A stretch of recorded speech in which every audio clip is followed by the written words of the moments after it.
So we need to ask ourselves, as conservatives, what are we trying to conserve? What do we want to save and to keep for our kids and our grandkids? Put simply, the greatest country in human history. Our founders built something that the world had never seen before. They took the best of Western civilization from Jerusalem to Athens to Rome to London, and they brought together faith, reason, law, and a representative government. And in Philadelphia, in 1787, they put all of that together to craft the Constitution of the United States. They set out a Bill of Rights making clear certain rights could never be infringed on: the right to speak and assemble, the right to worship and act on those beliefs in the private square, the right to arm ourselves, and the right to a fair and equitable criminal justice system. They acknowledge that our rights come from our Creator, and free people honor their Creator when they exercise those rights and govern themselves wisely. But our rights and our freedoms have come under attack in an unprecedented way the last 2 years. Our public officials have grabbed unconstitutional power over American families, workers, and students when a global pandemic gave them an excuse to do so. The media stoked fear, national health experts manipulated data and ignored science. Dr. Fauci outright lied repeatedly. He used his title and his position as a political weapon against the American people. And sadly, I watched people in this country roll over and give up their freedoms. Because America told them that they could not hold gatherings, they gave up their freedom of assembly. Because the government told them that they couldn't go to church, they gave up their freedom of religion. Because the government allowed citizens to be canceled and their opinions silenced, they gave up their freedom of speech. Now, the left wants to criminalize dissent. When someone raises legitimate questions on any number of issues, from election integrity to COVID-19, to climate change, to critical race theory that's being taught in our schools, if you dare speak up, you get professionally ruined, or worse yet, prosecuted and punished. The Republican Party must be the party of freedom. Republicans must roll back Joe Biden's assault on the Bill of Rights. Freedom of speech, assembly, and religion, the freedom to bear arms, the ability of the states to retain their own prerogatives, they're all essential to our society's basic fabric and prosperity. The American people are the most creative and innovative in human history. These natural gifts, they flourish under freedom. They wither without it. It matters who is in charge. And as a party, we as Republicans will have failed if we do not make it very clear what the consequences are of having Democrats in charge. Look from state to state and compare the difference between Republican and Democrat leaders. In Democrat states, families are devastated financially from mandates and closures. Having lost precious time in the classroom, kids have fallen behind. Economies have been crippled by regulations and restrictions. Law and order has been eliminated by leaders who embrace criminals and embolden them by disrespecting law enforcement and the judicial system.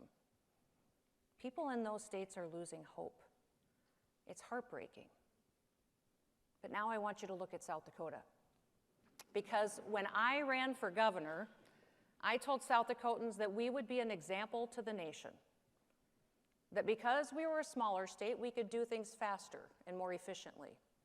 As Justice Brandeis said, the states are the laboratories of democracy. Our state could be a pilot project for the nation, enact conservative reforms, and prove that they create more success and opportunity for people. I had no idea that our opportunity to be an example for the nation would come because of a pandemic. And I would wager that very few here followed me during my 8 years in Congress. You got to know me because liberals started kicking me in the head every night for the decisions that I was making during the pandemic. From Elizabeth Warren to Rachel Maddow, night after night on the national news, they said I was reckless, that I was irresponsible and dangerous. At one point on the Sunday morning show, George Stephanopoulos asked New York's former governor, Cuomo, to give me advice. Yes.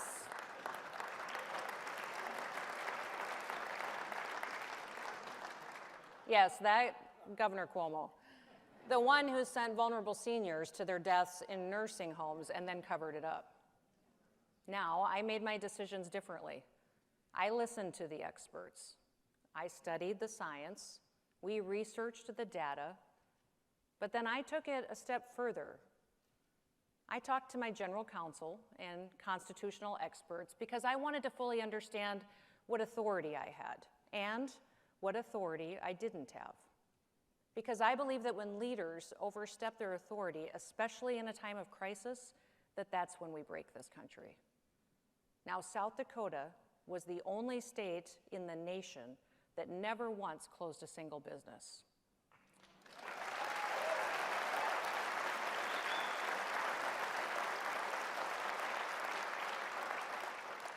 In fact, I never even defined what an essential business was because I don't believe governors have the authority to tell you that your business isn't essential.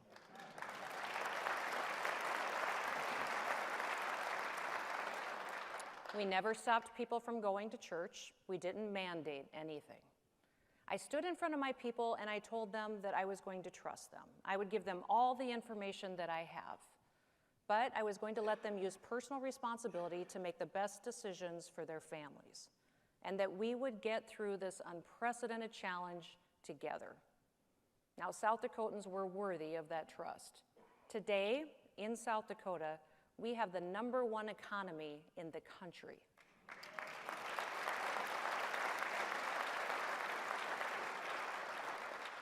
We had the least amount of businesses closed from the pandemic, the least amount of hours lost by workers during the pandemic, least amount of wages lost by any employee during the pandemic. When the president offered elevated unemployment benefits, I was the only governor in the country that turned him down.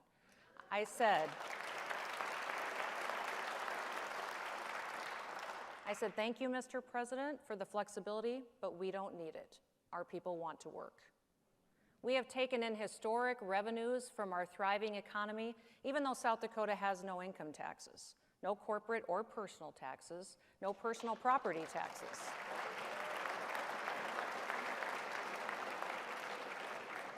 I know, you're all murmuring. All we have is a 4.5-cent sales tax.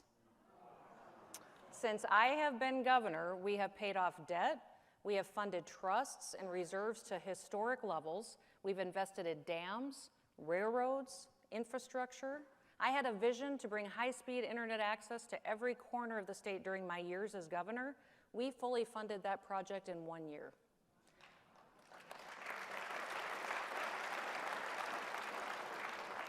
We cut taxes, we cut regulations, I signed constitutional carry, and I've waived all the fees for any permits as well. Now in South Dakota,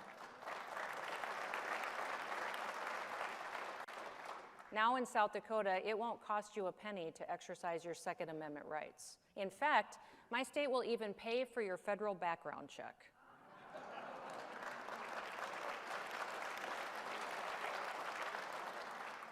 South Dakota now leads the nation in educational outcomes for children because our kids were in the classroom throughout the pandemic. While Democrats played on fear, in South Dakota, we trusted the Constitution and freedom. We gave people hope. We held public events to celebrate it.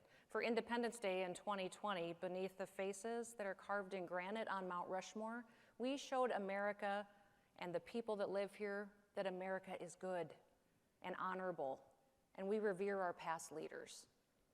That we can and should learn from our history, not tear it down. We just did what Republicans have said for years they believe.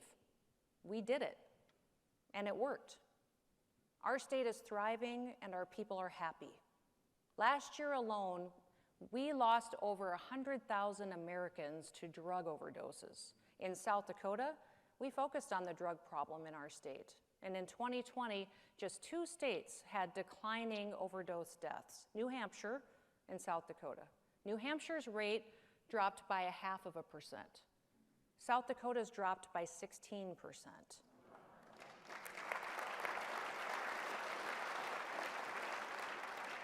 When states defunded police and they disrespected law enforcement, I began a messaging campaign directed specifically to law enforcement officers. I said, if you want to live somewhere where people will respect you, come to South Dakota. In 1 week, more than 900 law enforcement officers raised their hands and said, I want to live in South Dakota.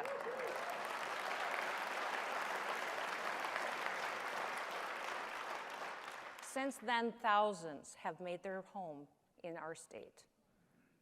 I also brought and signed into law the strongest bill in the nation to protect girls' sports. And make no mistake, it's about fairness.